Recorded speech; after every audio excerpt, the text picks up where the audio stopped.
कार्यक्रम के पुण्यार्चक हैं श्री वर्धमान श्वेतांबर स्थानकवासी जैन श्रावक संघ ट्रस्ट, उपाध्याय प्रवर प्रवीण ऋषि चातुर्मास समिति। और मैंने देखा है,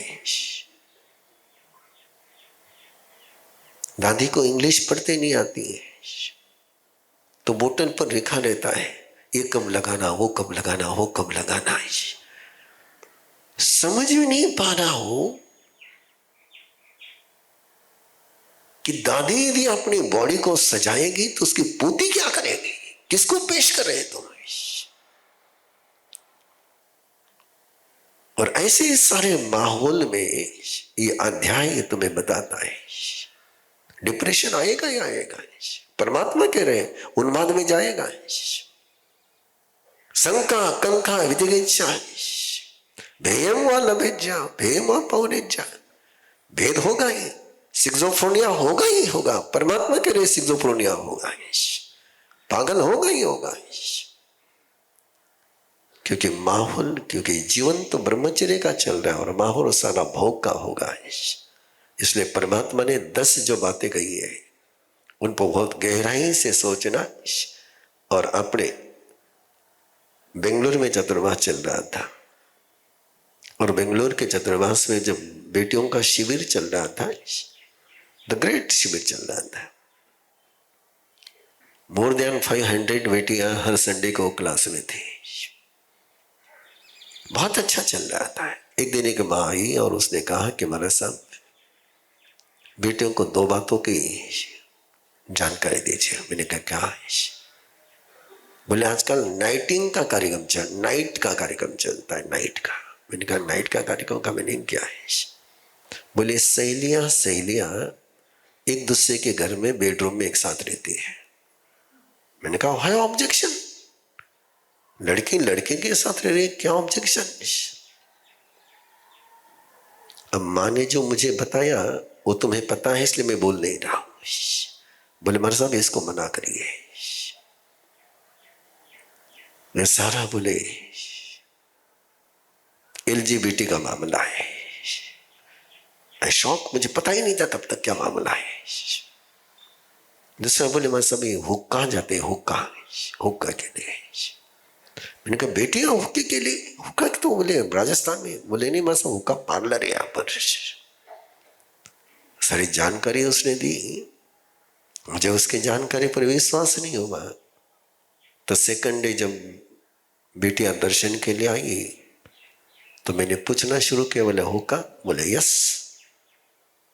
एक को पूछा यस, दूसरे को पूछा यस। थोड़ी देर के बाद नाना नानी के साथ, दादा दादी के साथ पोतियां और दोहितियां आई। उनको पूछा हुक्का? बोले यस महाराज साहब। दादा दादी मुझे पूछे बस आपने क्या पूछा? मैंने कहा जो पूछा वो पूछा।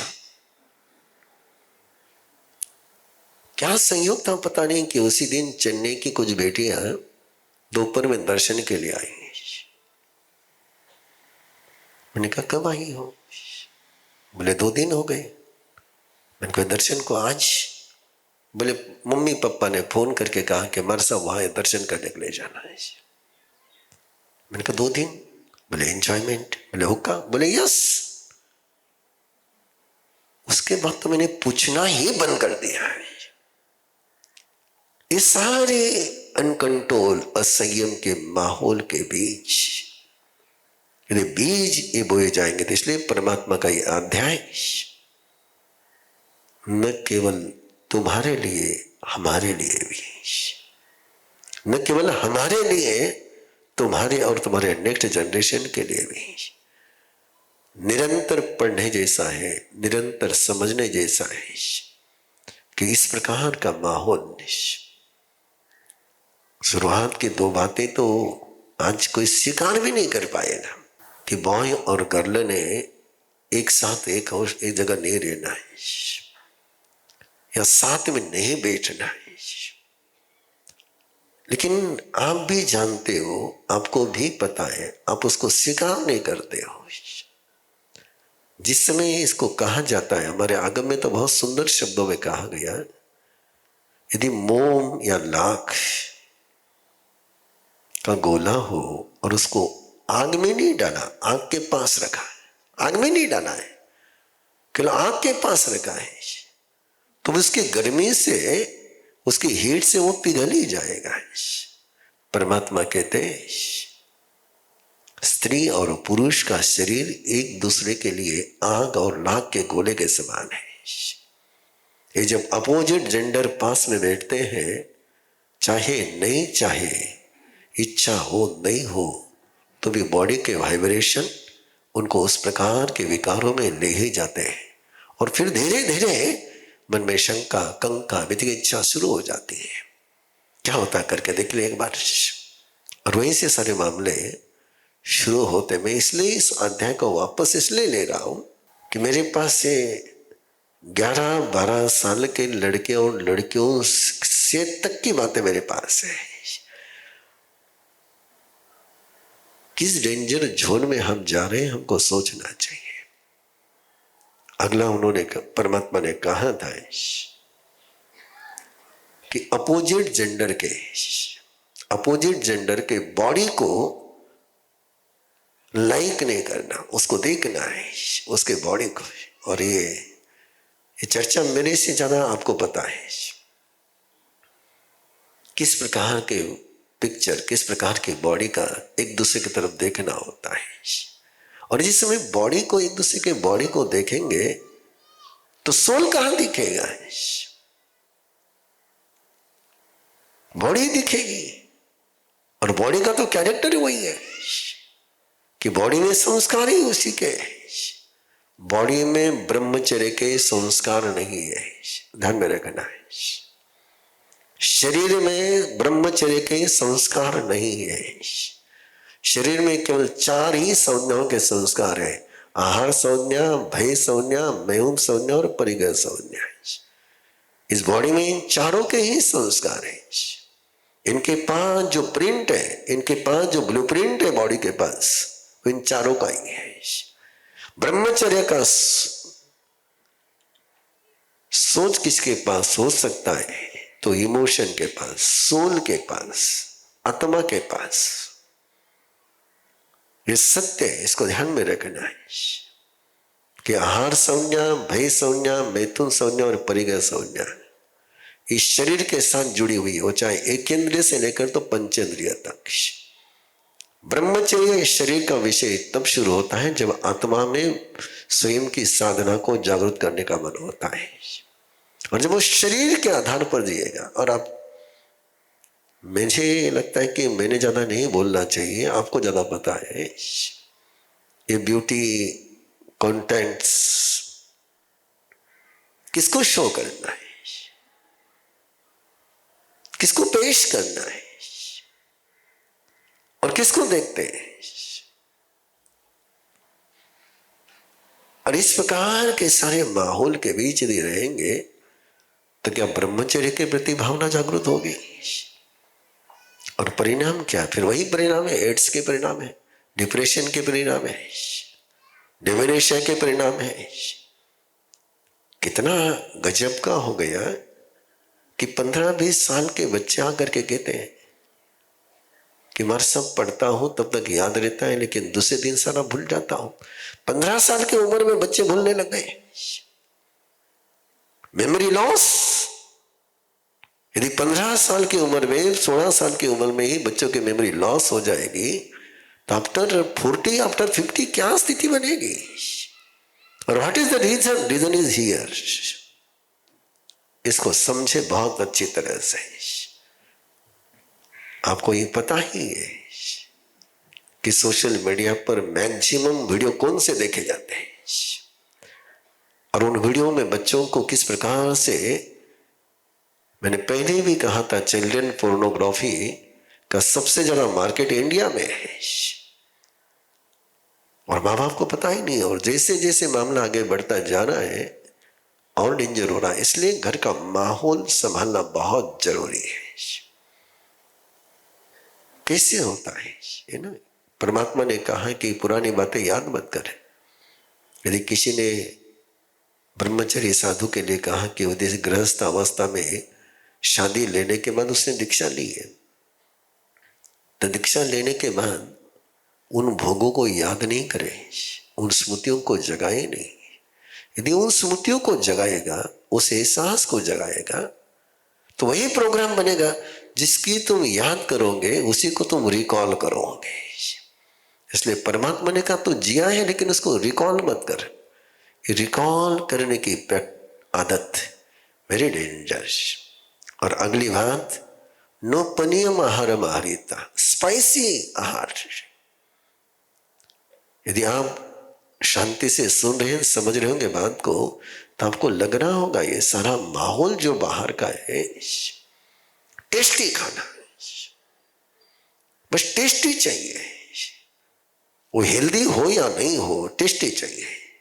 और परमात्मा कहते जो टेस्टी भोजन करेंगे, जो स्पाइसी भोजन करेंगे, जो गरिष्ठ भोजन करेंगे, वैसा ही होगा। एग्जाम्पल दिया गया कि जिस पेड़ को फल बहुत लगेंगे, उस पर पंछी आकर के बैठेंगे। जिसका शरीर में स्पाइसी खाना जाएगा, तो वह सारे वासना के पंछी तो आएंगे, उसको कौन रोक पाएगा। आचार्य भगवान से आनंद ऋषि जी महाराज साहब, गुरुदेव दीक्षा के बाद का पहला ही चतुर्मास कांदवड़ी चल रहा था। एकासन चलते थे गुरुदेव के रोज के। गुरुदेव एक दिन दूध रोटी खाते थे, एक दिन दाल रोटी खाते थे। जिस दिन दाल रोटी लेते दूध नहीं लेते, दूध लेते उस दिन ये नहीं लेते। और हम सब दाल भी लेते, दूध भी लेते। मैंने सहज गुरुदेव को पूछा, आप क्यों नहीं ले रहे?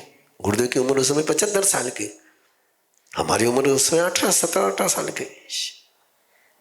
और गुरुदेव ने कहा नहीं, डेली रोज गरिष्ठ आहार, सरस आहार नहीं करना है, ये साधना के लिए बहुत जरूरी है। उस उम्र में उन्होंने इसको ध्यान में रखा कि स्पाइसी आहार नहीं होना चाहिए।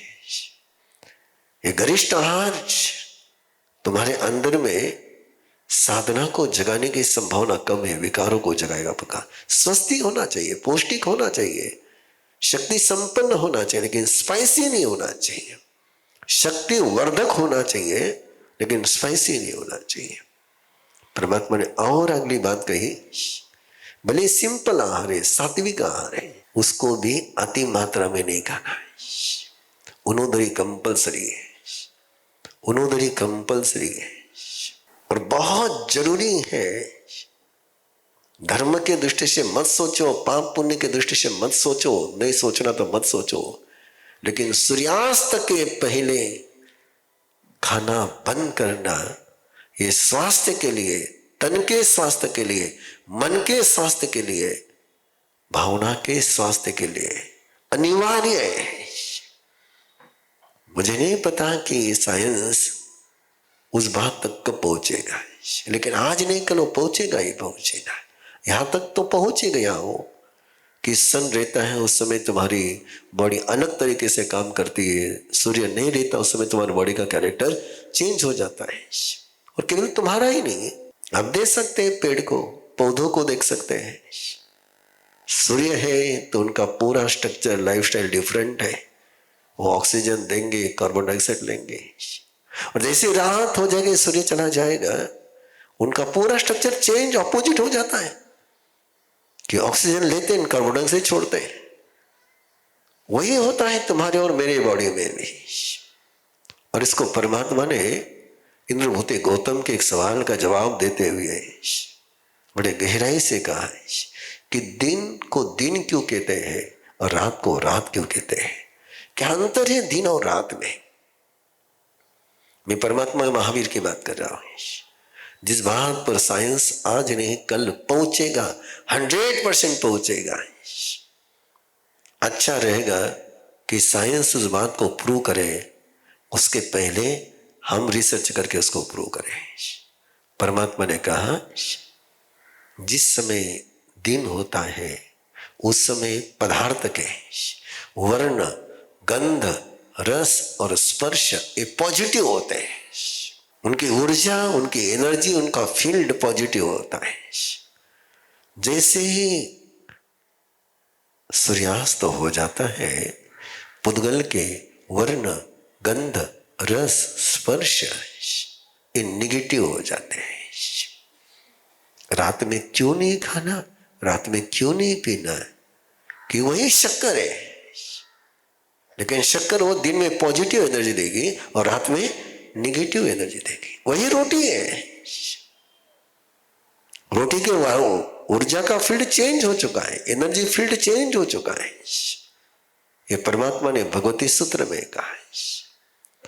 इसलिए ये तो करना ही होगा। घर में तुम्हारे रात के 10-10, 11-11 बजे तक खाना और सोने की जो आदत है, तुम अपने घर को हॉस्पिटल का पेशेंट बना रहे हो। भागती दौड़ती जिंदगी में मन जैसे थककर कहीं कोने में बैठ गया है। भावनाएं उलझ गई हैं और विचार रुकने का नाम नहीं लेते। तभी एक सवाल उठता है, क्या मैं जिंदगी चला रहा हूं या स्ट्रेस मुझे चला रहा है? इन्हीं उलझनों को सुलझाने के लिए शुरू हो रही है 21 दिवसीय अरहम लिविंग यात्रा, जहां आप तनाव के चक्र से बाहर निकलकर अवेयरनेस की रोशनी में जीना सीखेंगे। अरहम लिविंग क्यों? क्योंकि आज हर युवा को चाहिए हल्का मन, स्पष्ट सोच और संतुलित जीवन। यही अरहम लिविंग की मजबूत नींव है। इस यात्रा में आप सीखेंगे गुरुदेव ऋषि प्रवीण के सरल, गहरे और पूरी तरह प्रैक्टिकल मार्गदर्शन में अवेयरनेस के साथ जीवन जीने के आसान अभ्यास, मन की शांति और विचारों की क्लैरिटी के पावरफुल सूत्र, इमोशनल एंड स्पिरिचुअल वेलबींग की उपयोगी तकनीकें, रोजमर्रा की जिंदगी के लिए छोटे, सरल और असरदार माइंडफुल प्रैक्टिसेस। ये सिर्फ एक कोर्स नहीं, आपके भीतर छिपी श्रेष्ठतम क्षमता को जगाने की शुरुआत है। यदि आपकी उम्र 18 से 40 वर्ष है तो ये कोर्स आपके लिए ही बना है। जुड़ने के लिए आज ही संपर्क करें 9422774382। रजिस्ट्रेशन शुल्क मात्र 1000 रुपए। अंतिम तिथि 25 दिसंबर 2025। Batch starts 5th January 2025। Time 9:15 to 10 PM online Zoom। Website www.arhamvidya.org। इस कार्यक्रम के पुण्यार्चक हैं श्री वर्धमान श्वेतांबर स्थानकवासी जैन श्रावक संघ ट्रस्ट, उपाध्याय प्रवर प्रवीण ऋषि चातुर्मास समिति, महावीर भवन, इंदौर।